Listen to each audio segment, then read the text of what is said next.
এই দেখো মিস্ত্রিতে কাজ হচ্ছে আমাদের এখানে। বোরিং করা হয়েছিল, জল পাওয়া যায়নি, দিয়ে তার জন্য কোটা আবার নতুন করে করা হলো। মিস্ত্রি লেগেছে তাই সবটা দেখাতে পারছি না। এই দেখো রান্না আমার মানে ভাত আমার হয়ে গেছে, আর এখানে কচু শাক হয়েছে, কিন্তু আমি ঠিকভাবে আজকে ভিডিওগুলো করতে পারিনি। বাড়িতে মিস্ত্রি লেগেছে, আর মিস্ত্রি লাগলে বুঝতেই তো পারছো কী অবস্থা হয়।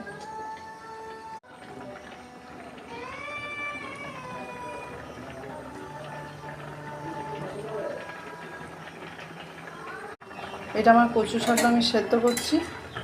আজকে কচু শাক আর খাসি মাংসের ঝোল রান্না করব। সেদ্ধ করে দিয়েছি, এবার ভাজবো ফোড়ন দিয়ে।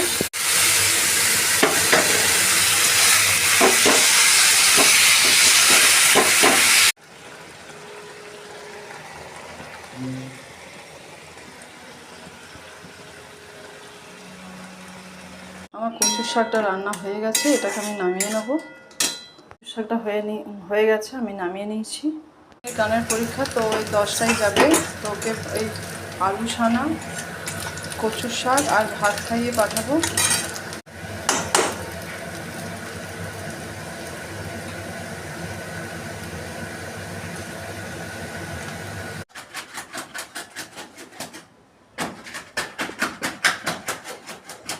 আজকেও নিয়ে এসছে পোলট্রি মাংস, তো চলো পোলট্রি মাংসটা রান্না করে নেবো। আজকে একটু অন্যভাবে করব। আজকে আমি এই মুরগি মাংসটার আলু দিয়ে আর পেঁপে দিয়ে ঝোল বানাবো। আমি আজকে এই মাংসটা পোলট্রি মাংসটা রান্না করব, তার জন্য পেঁয়াজটা ভেজে নিচ্ছি। পেঁয়াজটা আমি লাল করে ভাজবো। পেঁয়াজটা ভাজা হয়ে গেছে, এবার আমি মশলাটা ঢেলে দিচ্ছি। পেঁয়াজটা লাল করে ভেজেছি, মশলাটা দিয়ে দিলাম।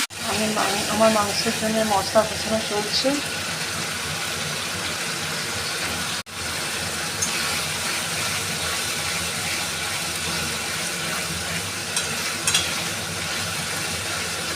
থেকে তেল ছেড়ে দিয়েছে, এবার আমি চিকেনটা দেবো।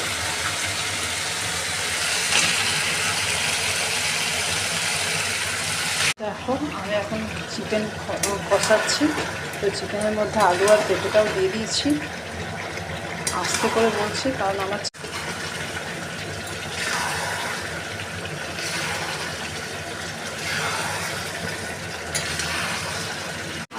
আজকে যেহেতু আমি আলু আর পেঁপে দিয়ে মাংসের ঝোল করবো, তার জন্য কষানো হয়ে গেছে মাংসটা।